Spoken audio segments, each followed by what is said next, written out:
Calon Presiden nomor urut 2 Prabowo Subianto menghadiri kampanye di Sulawesi Selatan.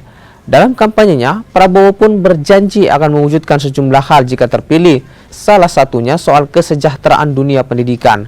Prabowo pun akan menaikkan gaji guru dan juga pendidikan gratis. Dunia pendidikan jadi sorotan Prabowo jelang debat kelima bertemakan kesejahteraan sosial, kebudayaan, pendidikan, dan teknologi informasi. Selain soal pendidikan, Prabowo juga akan mengayomi paslon lain jika nanti terpilih jadi presiden.